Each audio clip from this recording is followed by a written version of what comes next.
বিসমিল্লাহির রহমানির রহিম। আসসালামু আলাইকুম। চৌধুরী মঈনুদ্দিন বিশ্বাসের উপরের যেই ভিডিও সিরিজটা বানিয়েছি, সেই ভিডিও সিরিজটার মধ্যে আসলে কিছু পয়েন্টস মিসিং ছিল।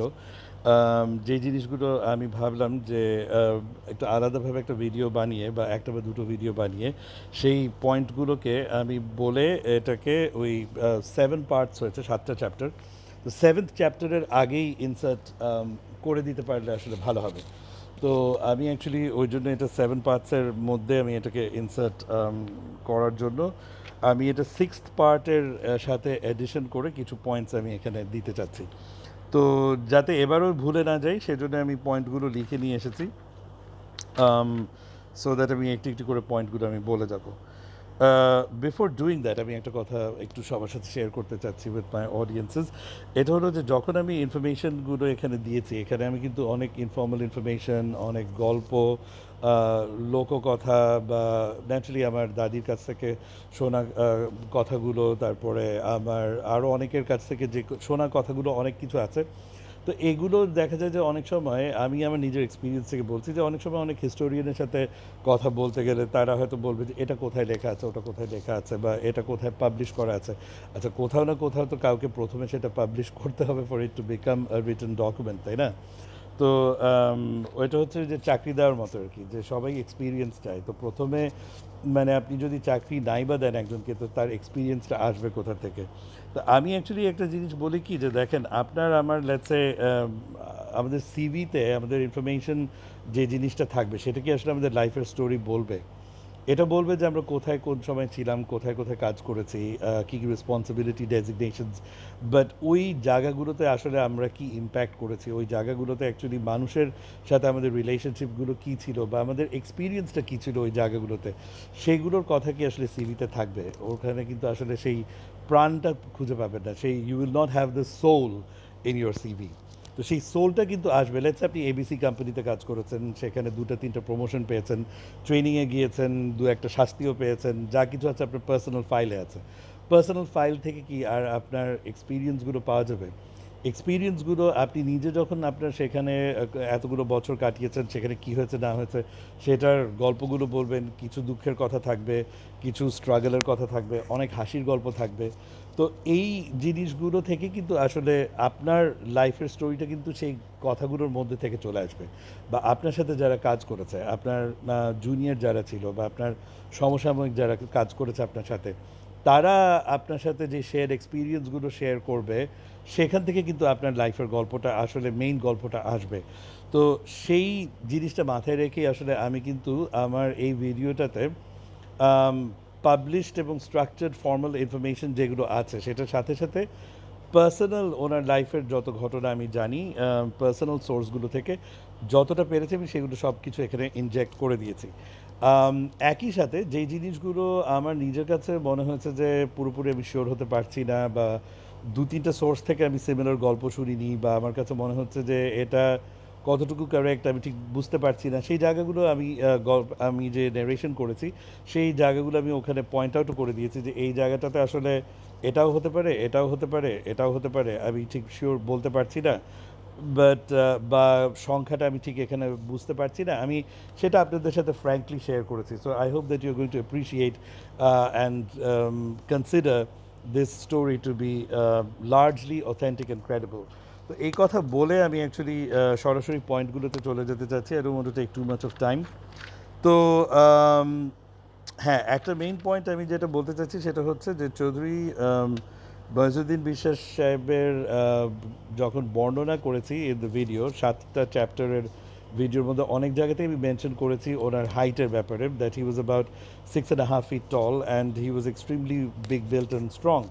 তো in addition to that I would like to mention যে হি হ্যাড গ্রিন আইজ, যার কারণে ওনার মধ্যে ওই ফিলাইন একটা টাইগার টাইগার লুকটা আর অনেক বেশি ছিল, প্রোনাউন্সড অ্যাকসেন্টুয়েটেড ছিল।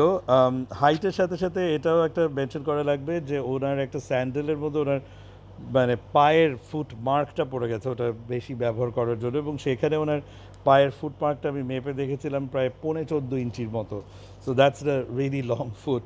তো যেখানে মোটামুটি ম্যাক্সিমাম মানুষের মানে ফুট সাইজ ইজ 10 থেকে 11 ইঞ্চির মধ্যে হয়, আমারটা around little bit over 11 inches. তো সেখানে ওনারটা ইটস অ্যাবাউট 14 ইঞ্চির মতো। So he was actually a very big built, মানে একটা এনর্মাস স্ট্যাচারের একটা gigantic person. But one thing that was very exceptional, এটা কয়েক জায়গায় ওনার ব্যাপারে লেখাও আছে যে অজানুলম্বিত হাত।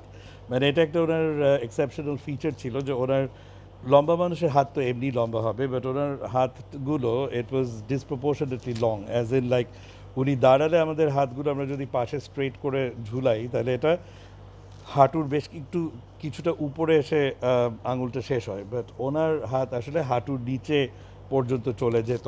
তো যার কারণে ওনাকে এটা একটা এক্সেপশনাল ফিচার ছিল, exceptional long hands and long arms and rich.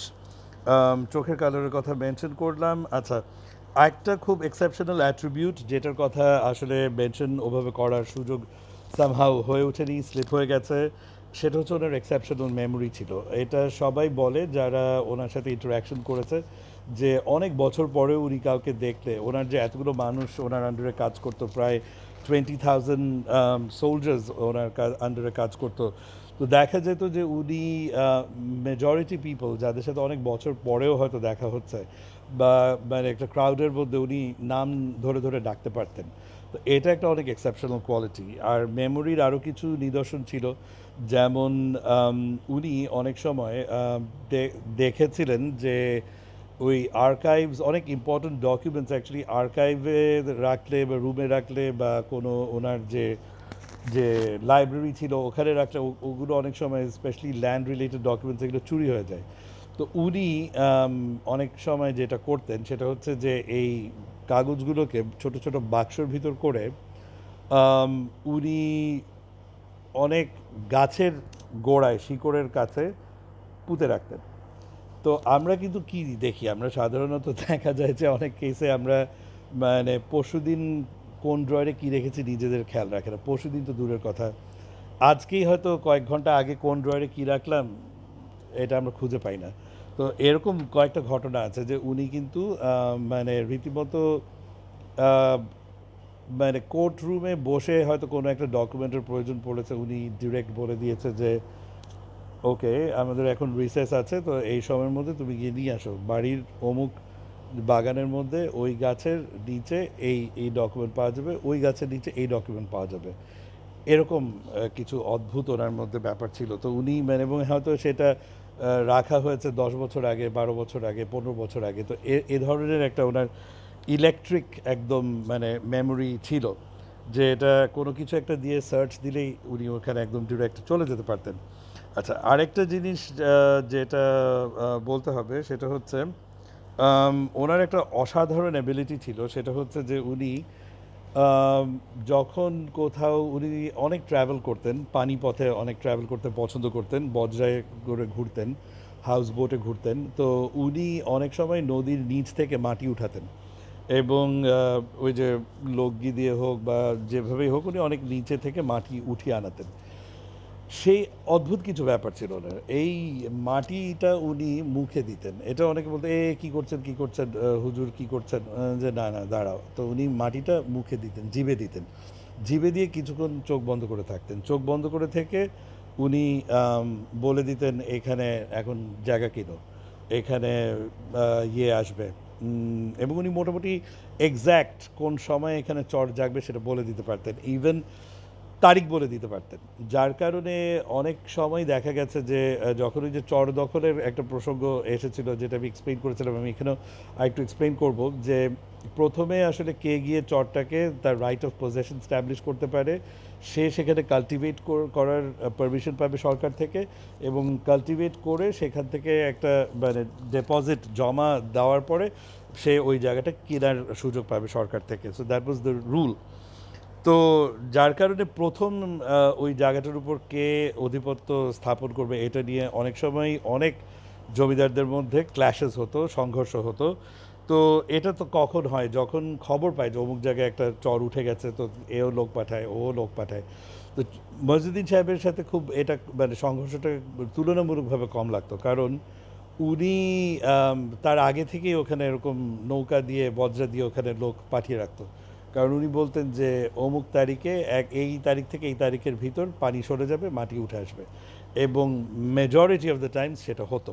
তো এটা একটা খুব অদ্ভুত একটা ব্যাপার ছিল যে উনি কীভাবে জানি এটা করতে পারতেন। এটা একটা কিছুটা অলৌকিক একটা ব্যাপার বলা যেতে পারে।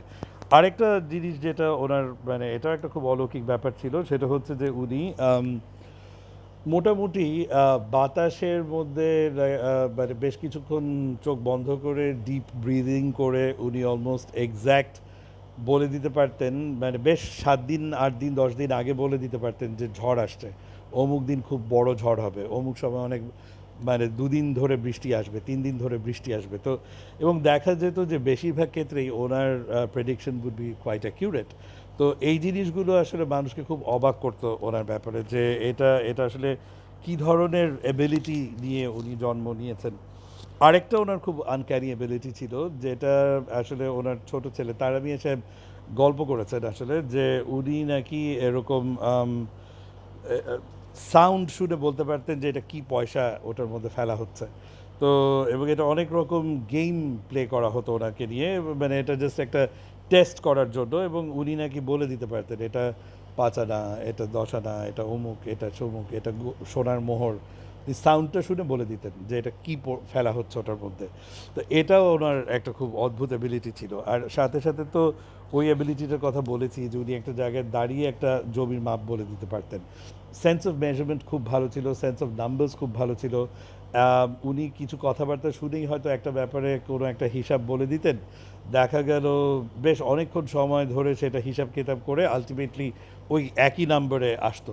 তো এই জন্য আর কি ওনাকে সবাই খুব শ্রদ্ধা করতো যে ওনার এই অদ্ভুত কিছু ব্যাপারগুলোর জন্য। আম, একটা কোয়ালিটি আরেকটু বলা দরকার, সেটা হচ্ছে যে ওনার যেটা ওনার ব্যাপারে বলা হতো যে বজ্রকণ্ঠ, মানে খুব দরাজ গলা, খুব ভারী গলা এবং অনেক লাউড কণ্ঠ ছিল। প্রায় 5-7 হাজার মানুষকে একত্রিত করে কথা বললে একদম পিছনের মানুষও কথা শুনতে পেতেন।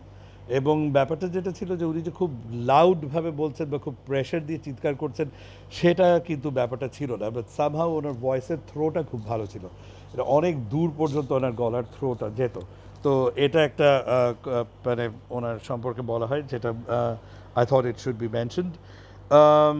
প্রচণ্ড জোরে হাসতেন, খুব খোলা মনে হাসতেন, এটা অনেক জায়গায় বলা আছে যে খুব অল্পতে খুশি হয়ে যেতেন, খুব অল্পতে খুশি হতেন এবং খুব জোরে হাসতেন। এটা এটা ওনার ব্যাপারে বলা আছে। আরেকটা জিনিস যেটা ওনার ব্যাপারে বলা যে উনি ছোটো বাচ্চা খুব পছন্দ করতেন, শিশু খুব পছন্দ করতেন।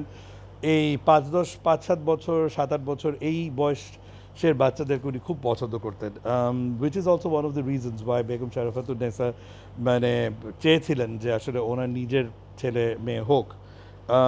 কারণ উনি খুব সন্তান পছন্দ করতেন, মানে বাচ্চা পছন্দ করতেন। এবং দেখা গেছে যে উনি যখনই যেতেন গ্রাম পরিদর্শন করতে বিভিন্ন জায়গাতে, তো ওই জন্য উনি স্কুলও করতেন যে বাচ্চারা আসবে, পড়াশোনা করবে, শিখবে, ভবিষ্যৎ ভালো হবে। আর বাচ্চাদের দেখলে উনি তাদের সাথে নাকি বসে খেলতে শুরু করে দিতেন। অনেক সময় ছোট ছোট বাচ্চাদেরকে উনি কোলে তুলে নিতেন, দু এক সময় ছোট বাচ্চাকে পিঠে উঠিয়ে নিতেন। তো এ ধরনের ওনার একটা টেন্ডেন্সি ছিল।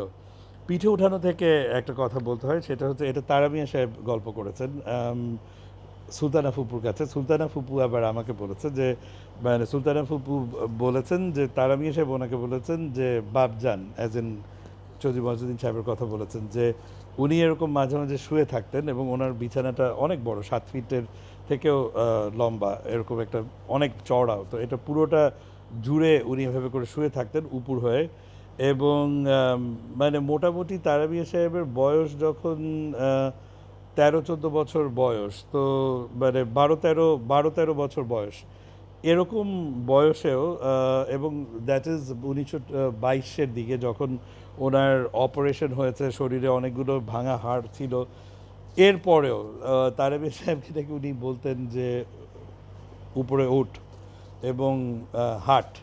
তো তারামিয়া সাহেব থেকে ওনার পিঠে হেঁটে হেঁটে সামনে আগাতেন, পিছনে যেতেন, সামনে আগাতেন, পিছনে যেতেন। Taramiya Saheb was a very big built boy as well, young বয়স থেকেই, এবং বেশ ভারীও ছিলেন। বাট বলতেন যে ওনার বাবার পিঠে এভাবে হাঁটতেন এবং বলতেন যে মানে মনে হতো আমি কি আসলে একটা পাথরের উপর হাঁটছি না একটা মানুষের উপর হাঁটছি, এটা বলা যেত না, এরকম মানে হার্ড একটা বডি ছিল নাকি ওনার। তো এইগুলো কিছু ইনফর্মাল গল্প যেগুলো ওনার সম্পর্কে আছে, যে জিনিসগুলো ভাবলাম এটা আসলে শেয়ার মানে করলে ভালো হয়, ওনার সম্পর্কে আমরা আরও বেশি জানতে পারি পার্সোনাল ইনফরমেশনগুলো থেকে। আরেকটি ইনফরমেশন যেটা অ্যাকচুয়ালি খুব গুরুত্বপূর্ণ, একটা ওনার কাজ এবং স্টেট রিলেটেড একটা ইনফরমেশন।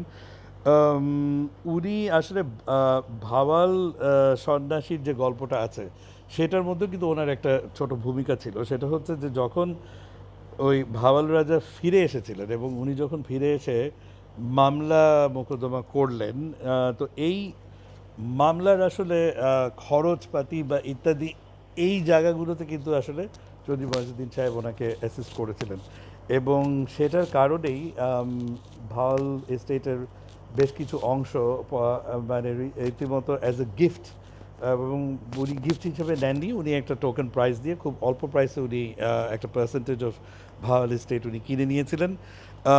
এবং ওনার কিন্তু তখন মানে ভাওয়াল রাজা যখন এই জিনিসগুলো মোটামুটি কেস তার ফেভারে চলে আসে পরবর্তীতে, তখন উনি চৌধুরী মঈনুদ্দিন সাহেবের স্মৃতিতে মঈনুদ্দিন সড়ক নামে গাজীপুরে একটা রাস্তা উনি নামকরণ করেছিলেন, যেটা আসলে ওই ভাওয়াল প্যালেসের থেকে বেশি দূরে না, 5-7 কিলোমিটার পিছনেই।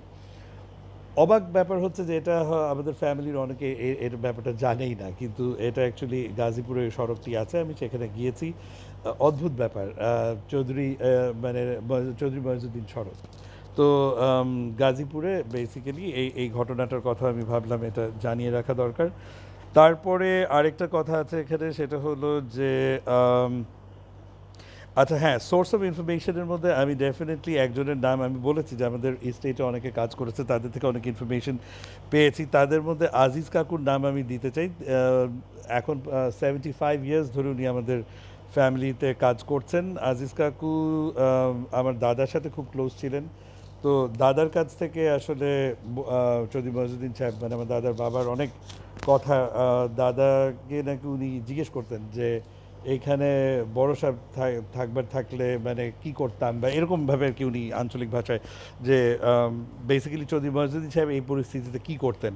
তো দাদা নাকি তখন অনেক কথা বলতেন, তো সেভাবে সেই সূত্রে আসলে আজিজ কাকু অনেক কিছু জেনেছেন এবং আমাকে অনেক কিছু বলেছেন। আলমাজ ভাই নামে আমার একজন কাজিন আছে, উনি চাঁদপুরের ওই যে ফ্যামিলি ট্রি এর থেকে ডিরাইভড। তো আলমাজ ভাই আসলে আমাকে অনেক ইনফরমেশন এবং অনেক তথ্য দিয়েছেন, বিকজ আলমাজ ভাই অ্যাকচুয়ালি চৌধুরী মঈনুদ্দিন সাহেবের উপর অনেক রিসার্চ করেছিলেন। কারণ আলমাজ ভাই আসলে ওই যে জৌনপুরের পীর সাহেবের এখন যারা গদিনসীন আছেন তাদের সাথে তাদের শরণাপন্ন হয়েছিলেন, এখন বলতে 70-এর দশকে। উনি 70-এর দশকে তাদের সাথে খুব অনেক সময় কাটিয়েছেন এবং সেখানে ওই জৌনপুরের খানকা শরীফে অনেক গল্প আছে চৌধুরী মঈনুদ্দিন সাহেবকে নিয়ে। তো সেই ব্যাপারগুলো অনেক কিছু ইনফরমেশন উনি আমাকে অনেক কিছু শেয়ার করেছিলেন। চাঁদপুরে বাদশাহ চাচা নামে একজন ছিলেন, ওনার কাছ থেকে আমি অনেক ইনফরমেশন পেয়েছি। এবং চাঁদপুরের আমাদের ফ্যামিলি সাইডে ইমরান চৌধুরী নামে আমার একজন কাজিন ছিলেন, উনি এখন নেই, আল্লাহ ওনাকে বেহেশতে নসিব করুক। উনি আমাকে অনেক তথ্য দিয়েছেন। ওনার বাবাই ছিলেন শামসুদ্দিন চৌধুরী, ওনার কাছ থেকে তো আমি অনেক তথ্য পেয়েছি। এবং ইমরান চৌধুরী সাহেব এবং শামসুদ্দিন চৌধুরী সাহেবের কাছ থেকে আমি আসলে চৌধুরী মঈনুদ্দিন সাহেবের ছবি এবং ওনাদের ভাইদের সাথে ওনাদের গ্রুপ ছবি এটাও সংগ্রহ করেছি ওনাদের ইমরান চৌধুরী সাহেবের কাছ থেকে। তো বেসিক্যালি এই তথ্যগুলো আমার মনে হয়েছে যে এটা জানানো দরকার ছিল।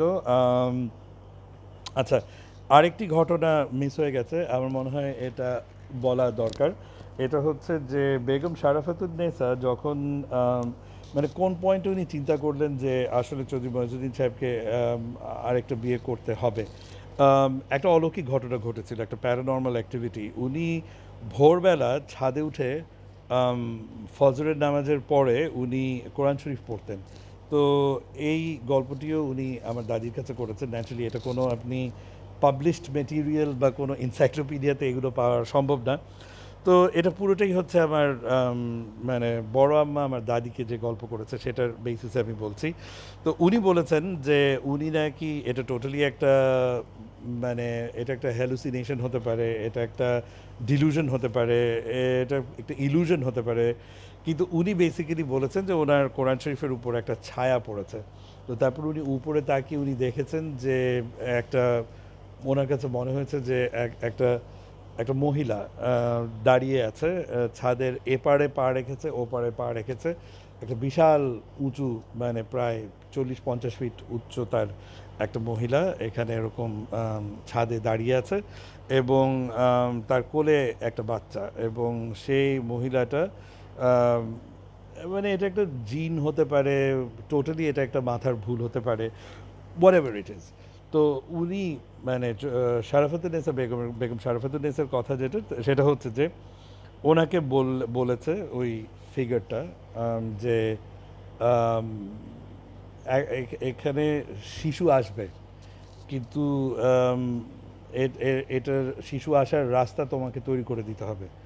তো তখন বেগম শারফাতুন্নেসা ভাবলো যে না তাহলে ডেফিনেটলি এখানে মসজিউদ্দিন সাহেবকে একটা সেকেন্ড ম্যারেজ করাতে হবে। তো তখনই উনি ওনার কাজিন হালিমা বেগমের সাথে বিয়েটা অ্যারেঞ্জ করালেন। তো এটা একটা গল্প, একটা অ্যানেকডোট যেটা দেয়া মানে ইনফর্ম করা দরকার ছিল। আরেকটি ছোট অ্যানেকডোট যেটা মিস হয়ে যায় সেটা হচ্ছে যে হালিমা বেগমের সাথে যখন বিয়ে হয় তখন আমি বলেছি যে চৌধুরী মজিউদ্দিন সাহেব হালিমা বেগমের ওয়েট ইন গোল্ড দেনমোহর হিসেবে দিয়ে বিয়ে করেছিলেন, কারণ that was what was demanded. তো ওনাকে দ্যাট ওয়াজ 1.5 মণ সোনা এই সাইডে রাখা হয়েছে এবং এদিকে হালিমা বেগম বসেছেন। তো আসলে চৌধুরী মজিউদ্দিন সাহেব উনি তো সব কিছুর ব্যাপারে হি ওয়াজ ভেরি ফেয়ার। তো উনি এসে তখন মানে এই বিয়ের পর উনি তারপর বেগম শারাফাতুন্নেসাকে বলেছিলেন যে তুমি আমার জন্য এত বড় একটা স্যাক্রিফাইস করেছো এবং তুমি আমার জন্য এত বড় একটা মানে তুমি আমার জন্য এত কিছু করলে, তো এবং at the same time it is also religiously required যে দুজনকে আমাকে মানে সেম ফ্যাসিলিটি সেম সব কিছু দিতে হবে। তো সেজন্য আমি তোমাকেও I am going to give you your weight in gold. তো তখন উনি বলেছিলেন যে না সেটা দরকার নেই। তো বাট তারপরে 7টা কলসি মোহর দিয়ে বোঝাই করে দেওয়া হচ্ছে। এখন 7টা কলসির ওজন কি আসলে ওনার ওজনের থেকে আসলে বেশি হয়ে গেল কি না দ্যাট আই ডোন্ট নো, বা একটা কলসিতে কত কেজি ধরেছে আই ডোন্ট নো। নর্মাল একটা কলসিতে যদি আমরা ধরি পানি ধরতে পারে 5 কেজির মতো, 5, 7, 8 লিটার, 10 লিটার, হয়তো 10 কেজি, 60-70 কেজি ওই হয়তো একই রকম এসেছে। তো 7টা কলসি মোটমাট 7টা কলসি ভরা আহ, মোহর অ্যাকচুয়ালি মানে বেগম শারাফাতুন্নেসাকে দেওয়া হয়েছিল। বেগম শারাফাতুন্নেসা এই মোহরগুলো বাড়িতে রাখতে চাইলেন না। উনি আমাদের অ্যাকচুয়ালি আরেকটি কাচারি ছিল, সেই কাচারির অফিসটাতে উনি এই মোহরগুলো এগুলো সব কিছু উনি ওখানে ইনফ্যাক্ট রেখে দিয়েছিলেন এই গোল্ডটা।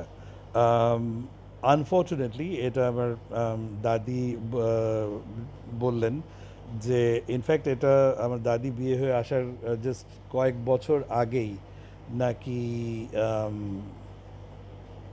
দাদি বিয়ে হওয়ার মোটামুটি সিমিলার টাইমে একটা বন্যায় এরোশনে ওই কাচারির অফিসটা ভেঙে চলে যায় এবং সেটার সাথে সাথে ওই সোনার ওই কলসিগুলোও চলে গিয়েছিল। তো এখন আল্লাহ জানে সেই সোনার কলসি গিয়ে কোথায় ঠেকেছে, এক একটা এক এক দিকে গিয়েছে, কার ভাগ্যে পড়ে কে কত ধনী হয়েছে আল্লাহ জানে। বাট ওই কলসিগুলো চলে যাওয়ার কথাটা যখন উনি জানতে পেরেছিলেন তখন বেগম শারাফাতুন্নেসা খুব কষ্ট পেয়েছিলেন এবং উনি এই ব্যাপারটা মাঝে মাঝেই স্মরণ করে নাকি অনেক কাঁদতেন এবং এই জিনিসটাকে নিয়ে উনি অনেক কাঁদতেন যে এটা একটা সর্ট অফ এটা একটা ভালোবাসার গিফট ছিল ফ্রম চৌধুরী মহিউদ্দিন বিশ্বাস। তো যার কারণে এটা উনি খরচ করতে চেয়েছিলেন না। তো দেখা গেছে যে এটা কাঁদতে কাঁদতে নাকি ওনার এটা কিছুটা ইভেন ভিশনও কিছুটা এফেক্টেড হয়ে গিয়েছিল, দাদু বলেছিলেন। তো এটা আরেকটা গল্প যেটা বলার দরকার ছিল। আচ্ছা, আরেকটা ইনফরমেশন, এটা চ্যাপ্টার 1-এই আমি ক্লিয়ার করেছি যে চৌধুরী মঈনুদ্দিন বিশ্বাসকে নিয়ে অ্যাকচুয়ালি যারা ওনাকে নিয়ে একটু কটূক্তি করতে পছন্দ করতো তারা অনেক সময় তাকে নিয়ে বলতো যে উনি তো বোধহয় ওনার শিক্ষা মানে গত যোগ্যতা হয়তো ছিল না। কিন্তু কথাটা ঠিক না। চৌধুরী মঈনুদ্দিন বিশ্বাস was actually very well spoken, very well articulate, এবং উনি মানে পড়তেও পারতেন, লিখতেও পারতেন এবং খুব ভালো বক্তা ছিলেন। উনি হোম স্কুলড ছিলেন, যেটা আমি আগেই বলেছি। উনি বাড়ির ভিতরে পারিবারিক ভাবে উনি শিক্ষা গ্রহণ করেছেন, ফর্মাল স্কুলিং ওনার ছিল না। তো এটা একটা point that needs to be clarified. আচ্ছা, উনি অনেক মোটিভেটিং স্পিকার ছিলেন। উনি যখন ফরিদপুরে প্রবেশ করলেন তখন উনি ফরিদপুরের জনগোষ্ঠীকে নিয়ে উনি ভাষণ দিয়েছিলেন কয়েকটা, সেটা নাকি খুব সবাই একদম প্রচণ্ড আবেগী হয়ে গিয়েছিল ওনার কথা শুনে। তো উনি সেভাবে কথা বলতে পারতেন, মানুষের আবেগে নাড়া দিয়ে কথা বলতে পারতেন। তো সেই সেই মানে বক্তা শক্তিটা ওনার ওনার খুব স্ট্রং ছিল। আম, আরেকটা জিনিস যেটা সেটা হলো যে চৌধুরী মঈনুদ্দিন বিশ্বাস উনি খুব ওপেন এয়ারে থাকতে পছন্দ করতেন, যদিও এই জন্যেই নাকি উনি মাঝখানে একটা টেরেসের মতো রেখেছিলেন যখন প্রথম বাড়িটা বানানো হয়েছিল, এবং উনি মাঝখানে একটা টেরেসের মতো রেখেছিলেন যে ওই একতলার উপরে সামনের দিকে রুম আছে, পিছের দিকে রুম আছে, মাঝখানে পোর্শনটা উনি ওপেন রেখেছিলেন, কারণ উনি ওই ওপেন স্পেসটাতে নাকি রাতের বেলা অনেক সময় ওই ওপেন স্পেসটাতেই ঘুমাতেন, অনেক সময় ওখানে চৌকিতে ওখানে ঘুমাতেন, ভোরবেলা এসে ওখানে বসে থাকতেন, অনেক সময় পুকুর ঘাটে বসে থাকতেন, এবং আউটডোর অনেক পছন্দ করতেন। ওনার খুব ক্লোজ কিছু কোম্প্যানিয়নদেরকে নিয়ে উনি আম, প্রয়োজন না হলেও হয়তো দেখা যেত যে উনি গ্রাম পরিদর্শন, জমিদারি পরিদর্শন করার জন্য চলে গেছেন, এবং বজরায় করে অনেক ঘুরতেন, নদী খুব পছন্দ করতেন, পানিতে নাকি বসে থাকতেন, এবং খুব উদাস হয়ে নাকি সানসেট নাকি ওনার খুব খুব পছন্দ ছিল, এবং ওই সানসেটের সময়টাতে নাকি উনি খুব আবেগ প্রবণ হয়ে পড়তেন, এবং অনেক স্মৃতিচারণ করতেন, ওনার বাবার কথা বলতেন, এই ব্যাপারগুলো নাকি ওনার মধ্যে ছিল। পরে 1916 সনে আসলে সিকিউরিটি পারপাসেসে উনি ওই ছাদটা বন্ধ করে দিয়ে ওই মাঝখানে উনি রুমসগুলো করে দেয়। তো যার কারণে অনেকে বলে যে মহেশ মঞ্জিল কমপ্লিট হয়েছে 1916 সনে, টেকনিক্যালি কারেক্ট, বাট অ্যাকচুয়ালি মানে বেসিক পুরো যে মানে কনস্ট্রাকশনটা হয়েছে 1883 থেকে 1885-র মধ্যে। সো এই ইনফরমেশনটাও দেওয়ার দরকার ছিল, এটা দিয়ে দিলাম। ওকে, আরেকটা খুব গুরুত্বপূর্ণ ইনফরমেশন যেটা, সেটা হচ্ছে যে চৌধুরী মঈনুদ্দিন বিশ্বাস যখন হজরত মৌলানা কেরামত আলীর সান্নিধ্যে নর্থ বেঙ্গলে রংপুরে ছিলেন ওই সময়টাতে, তো প্রথম একটা বছর উনি প্রায় একটা বছর 6 মাস থেকে 1 বছর উনি পুরোপুরিভাবে ওই মৌলানা কেরামত আলীর সেবাই নিয়োজিত ছিলেন। তারপরে উনি ওই যে ব্যবসা বাণিজ্যের মধ্যে আস্তে আস্তে করে 1856 থেকে উনি ইনভলভ হওয়া শুরু করলেন।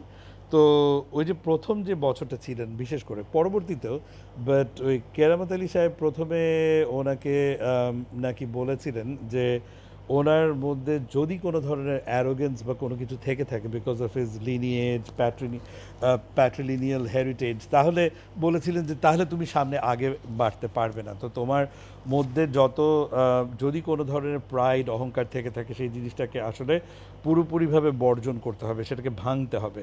তো সেটা আসলে উনি কি ভাঙতে পারছেন কি পারছেন না, সেই জিনিসটা যাচাই করার জন্য উনি মানে মঈনুদ্দিন সাহেবকে প্রয়োজনের থেকে অনেক বেশি খাটনি দিতেন, এবং অনেক কঠিন কঠিন কাজ করাতেন তাকে দিয়ে, এবং অনেক বেশি কষ্টে রাখতেন ওনাকে। তো এই জিনিসটা আসলে ওনার ভিতরে যেহেতু সেই ধরনের কোনো অহংকার বা গরিমা এই ব্যাপারগুলো ন্যাচুরালিই ছিল না, সেজন্য ওনার কাছে এই জিনিসগুলো এতটা কোনো কষ্ট হতো না। তো যেরকম আমি ওনাকে বলেছি যে ওনাকে বলতেন যে না তোমাকে ঘর দেয়া হবে না, তোমাকে মেঝেতে শুতে হবে। উনি বলেছেন ঠিক আছে। উনি গাছের নিচে ঘুমাতেন, বেশ অনেকটা সময় উনি গাছের নিচে ঘুমিয়েছেন। বলেছেন যে তোমাকে আমার কেয়ার গিভিংয়ের সাথে সাথে আমার যত মানে অন্য যত অডিয়েন্স আছে কথা বলে, তাদের জন্য রান্না করতে হবে, তাদেরকে সার্ভ করতে হবে, তাদের দেখাশোনা করতে হবে। উনি সেটা খুব খুশি মনে করেছেন এবং তারপরে দেখলো যে চ্যালেঞ্জটা আরও বাড়াতে হবে তার জন্য। তো তখন বললো যে ন্যাচারালি ওই ওনার কিছু জায়গা ছিল যেখানে উনি কিছু ফসল উৎপাদন করতেন, যেটা দিয়ে মূলত উনি চলতেন, ওনার খানকা শরীফে যারা ওনার একদম ক্লোজ মানুষজন ছিল তারা চলতো। তো তখন ওনাকে বললেন যে ঠিক আছে, তুমি এখন ওই জমিতে কাজ করো এবং ওই জমিতে তোমাকে কাজ করতে হবে। এবং সেখানে নাকি ওনাকে বেশ কিছু সময়ের জন্য ইভেন চাষ করার জন্য গরুও দেওয়া হলো না, বলা হলো যে তুমি একা এই লাঙল টেনে মাটি নিংড়াতে হবে। তো সেটাও উনি করলেন। তারপর তো এ ধরনের মানে দেখা গেছে যে quite inhuman level of pressure ওনার উপর দেয়া হয়েছে এবং উনি কিন্তু সেই কাজগুলো করেছেন। তারপরে দেখা গেছে যে ওনাকে বলা হয়েছে যে অন্যদেরকে সরিয়ে ফেলা হচ্ছে, ওনাকে একা বলা হয়েছে যে এরকম খুব ঝড় বৃষ্টি হয়েছে, তো একটা গুদাম থেকে যত জিনিসপাতি ছিল সেটা পুরোটা আরেকটা মেইন জায়গায় একটা মানে ছনের গুদাম থেকে ইটের একটা বিল্ডিংয়ের মধ্যে পুরোটা মানে ওনাকে বলেছে যে তোমাকে আনতে হবে সব বস্তা। তো উনি সেই সব বস্তাগুলো আনতে আনতে তারপর এটা এটা একটা ঘটনা আছে যে সবাই খুব অবাক হয়ে গিয়েছে যে দেখছে যে বৃষ্টিতে মানে বস্তাগুলোও ভিজছে, সব কিছুই মানে অনেক ট্রিপও বেশি করতে হচ্ছে। তো উনি একটা নৌকা মানে এটা এই ঘটনাটা আছে যে উনি একটা নৌকার মধ্যে অনেকগুলো বস্তা দিয়েছে, তো একটা নৌকারই তো নিজস্ব অনেক ভার আছে, তার উপরে আবার সব বস্তা ফেলেছে ওটার মধ্যে। তারপরে সেই নৌকাটা উনি ঘাড়ের মধ্যে ক্যারি করে ওই মোটামুটি পুরো ডিস্টেন্সটা হেঁটে এসে উনি ওই ওই নৌকা দিয়ে এরকম কয়েকটা ব্যাক অ্যান্ড ফোর্থের মধ্যে উনি কাজ ছেড়ে ফেলেছে। তো সবাই একদম অবাক হয়ে গিয়েছে ওনার মানে কি বলে শার্পনেস অফ থিঙ্কিংয়ের ব্যাপারেও, and at the same time ওনার প্রচণ্ড দৈহিক স্ট্রেংথ দেখে। তো এ ধরনের মানে অনেক ধরনের ব্যাপার ছিল আর কি ওনার। আম, একটা ওই যেবার প্রথম ওই সন্ন্যাসী ট্রাইব এসে খানকা শরীফ অ্যাটাক করলো, ওই ওই ঘটনাটাতে একটা ঘটনা ঘটেছিল যে আম, বড় একটা গরুর গাড়ির মানে অনেক বড় একটা গরুর গাড়ির চাকা উনি খুলে নাকি সেটা উড়িয়ে মেরেছিলেন এবং সেটা অনেক অনেক দূর নাকি গিয়ে, কত দূর আমি জানি না, বাট অনেক দূর যে নাকি সেটা যেখানে গিয়ে এটা হিট করেছে, তো ওই চাকার এক হিটেই নাকি ওখানে বেশ অনেক মানুষ ওই সন্ন্যাসী গ্রুপের অনেকে তেড়ে আসছিল, ওই গ্রুপের মধ্যে ওই চাকা উড়িয়ে মারাতে সেখানে অনেক মানুষ ঘায়েল হয়ে গেছে। তারপর উনি ওই গরুর গাড়িটি নাকি উঁচু করে ফেলেছিলেন। তো পুরো ওই যে ঠেলা গাড়ির মতো যে বাকি যে রিমেইনিং স্ট্রাকচারটা, তো সেটা উঁচু করে ফেলেছিলেন যে সেটা ছুঁড়ে মারবেন। তো এই ধরনের কিছু গল্প আছে ওনার সম্পর্কে। এখন এটা কতটুকু correct I don't know, but গল্প আছে, আমি ভাবলাম বলি।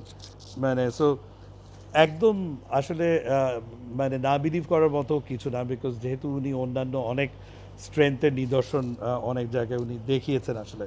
তো এই ব্যাপারগুলো ছিল।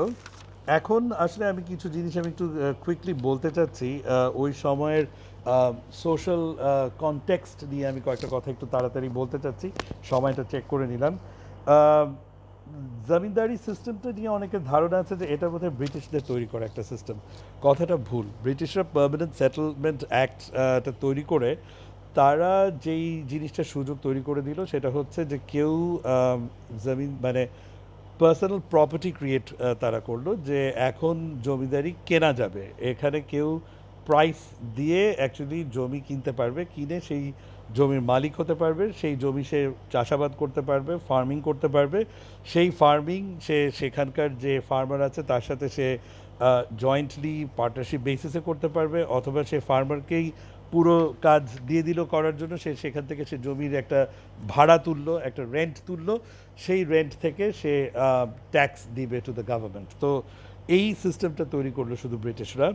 কিন্তু এই যে একটা সিস্টেম, যে একটা হায়ারার্কি, এটা কিন্তু আসলে কয়েক হাজার বছর ধরে আসছে। এটা সেই চন্দ্রগুপ্ত মৌর্যার সময় থেকে, অশোকার সময় থেকে এই সিস্টেমটা ছিল যে দের ইজ অ্যান এম্পারার, তার আন্ডারে দের উইল বি কিংস, বিভিন্ন এরিয়ার রাজা থাকবে, সেই রাজাদের আন্ডারে আরও দুটো তিনটা লেয়ার থাকবে, মানে রাজা বেসিক্যালি গভর্নরের অনেক জায়গায় অনেক রকম নাম ছিল, নায়েব নাজিম, নিজাম, কি বলে, নওয়াব ইত্যাদি। যেমন বেঙ্গল, বিহার, ওড়িশা এটা নবাব ছিল, হায়দ্রাবাদের নিজাম ছিল, নায়েব নাজিম ছিল, এ ধরনের অনেক রকম টাইটেলস ছিল। বেঙ্গলের মধ্যে আবার যেরকম সুবেদার, আরও ছোট ছোট অংশগুলো ছিল সেগুলো সুবেদার ছিল, সুবার আন্ডারে জাগির ছিল।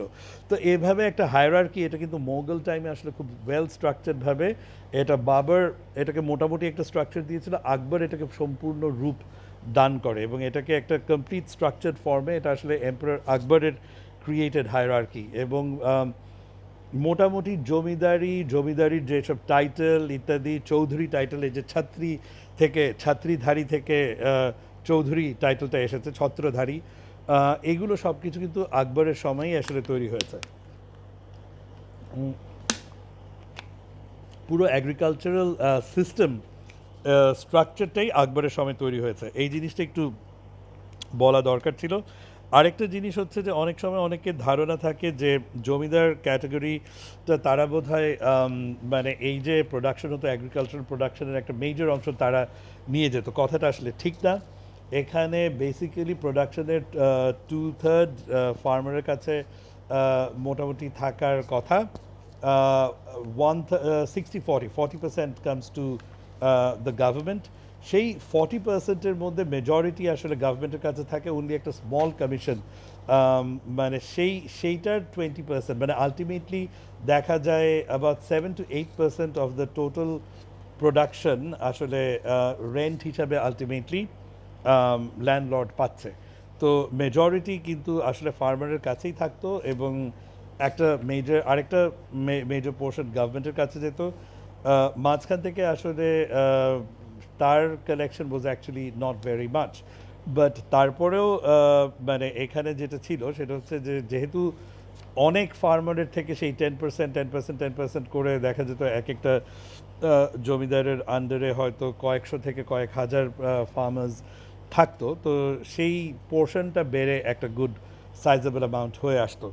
বাট প্রতি পিস অফ ল্যান্ড থেকে অ্যাকচুয়ালি পার্সেন্টেজটা কিন্তু অত বেশি ছিল না। এই জিনিসটা আসলে অনেকের জানা নেই, এই জিনিসটা আমি ভাবলাম জানিয়ে দেই। আচ্ছা, আরেকটা ব্যাপার যেটা ছিল সেটা হচ্ছে যে অনেকে বলে থাকে যে মানে এটা আমি কিছু কিছু জেনারেল আলাপ আলোচনার সময় অনেক সময় আমি এই কথাটা দেখি যে জমিদাররা মানে this was a class that was created, যারা মানে ব্রিটিশরা যাতে তাদের থ্রু দিয়ে রুল করতে পারে বা কিছু, যেটা আমি বললাম যে এটা আসলে ব্রিটিশদের ক্রিয়েশন ছিল না, এটা দিস ওয়াজ দ্য স্ট্রাকচার, যে যারা রুল করবে, যারা গভর্নমেন্ট হবে, তারা একটা হায়ারার্কির থ্রু দিয়েই তো রুল করবে। তো এটা আসলে এটা সব জায়গাতেই ছিল, এটা বরাবরের নিয়ম, এটা নতুন কোনো কিছু না। সো জমিদারি বাই মানে জমিদারি সিস্টেম চায়না থেকে নিয়ে শুরু করে গ্রেট ব্রিটেন পর্যন্ত ছিল, ইভেন আমেরিকাতেও মানে একরকম জমিদারি সিস্টেম আসলে ছিল। সো এটা ইজ অ্যাকচুয়ালি নাথিং নিউ। এখানে একটা জিনিস যেটা বলতে হবে সেটা হচ্ছে যে হ্যাঁ, জমিদারদের আসলে যেহেতু একটা ওই যে তাদের জমিগুলো যে কোনো সময় মানে গভর্নমেন্ট আসলে রিঅ্যাকোয়ার করার অনেক রকম তাদের মানে মানে পসিবিলিটি ছিল, প্রভিশন করা ছিল। তো ন্যাচুরালি একজন জমিদার সে চেত না যে তার সেই গভর্নমেন্টের একটা খারাপ নজরে সে থাকুক। সো দ্যাটস ওয়াই তারা গভর্নমেন্টকে কিছুটা সমীহ করে চলতো, কিন্তু তাই বলে যে তাদের কোনো ভয়েস ছিল না সেটা মোটেই না। অনেক জমিদারই আসলে গভর্নমেন্টের সাথে একটা টান সম্পর্ক মেনটেন করে চলতো, বিশেষ করে স্পেশালি যারা প্রথম হয়তো ব্রিটিশদের কাছ থেকেই মানে জমিদারি কিনছে না, যাদের মধ্যে দেখা গেছে আরও অনেক আগে থেকে, হয়তো আরও কয়েক জেনারেশন আগে থেকে তাদের যদি জমিদারিটা এসে থেকে থাকে হেরিডিটারিভাবে বা ওই আকবরের মানে মোগল টাইম থেকে, সেই ক্ষেত্রে দেখা যেত যে তাদের অ্যাটিটিউড টুয়ার্ডস দ্য ব্রিটিশ একটু ডিফারেন্ট হতো। আর চৌধুরী মহিউদ্দিন সাহেব যেরকম, উনি আসলে যদিও ব্রিটিশদের কাছ থেকে ওনার ওই হেরিডিটারি সেই অ্যাটিটিউডটা ছিল, অন্যদিকে উনি যখন জায়গাগুলো কিনেছে, উনি যখন জমিদারি পারচেজ করেছে গভর্নমেন্টের কাছ থেকে, উনি জিনিসটাকে ইনফ্যাক্ট যেটা আমি বলেছি অনেকবার যে উনি একটা স্টেপ নিলেন যে আমি যখন তোমাকে ট্যাক্সগুলো দিয়ে দিচ্ছি তুমি যখন আমার থেকে ফিনান্সিয়ালি তুমি আমার থেকে বেনিফিট যা নেয়ার নিয়ে নিচ্ছ, তখন উল্টো তুমি আমার কাছে লায়াবল হবে, because I am giving you the money. আমি প্রয়োজন হলে আরও বেশি দিব, but you have to answer me that তুমি আমার এই ট্যাক্সের টাকা নিয়ে তুমি আমার জন্য কি করবে। তো ওই মানে চৌধুরী মহিউদ্দিন সাহেব ওয়াজ অলসো আরেকটা টোটালি ভিন্ন ক্যাটাগরি এবং ক্লাসিফিকেশন অ্যান্ড মাইন্ডসেটের মানুষ, এবং উনি আবার ওনার এ ধরনের একটা ডিফায়েন্ট মাইন্ডসেট উনি ছড়িয়ে দিলেন অনেকের মাঝে। তো এই ব্যাপারগুলো আমি একটু ভাবলাম যে এটা ক্লিয়ার করি। জমিদারদের মধ্যে ডেফিনেটলি অনেকে থাকতো যাদের ফিনান্সিয়াল কন্ডিশন অত ভালো ছিল না, এবং ন্যাচুরালি তখন হয়তো তারা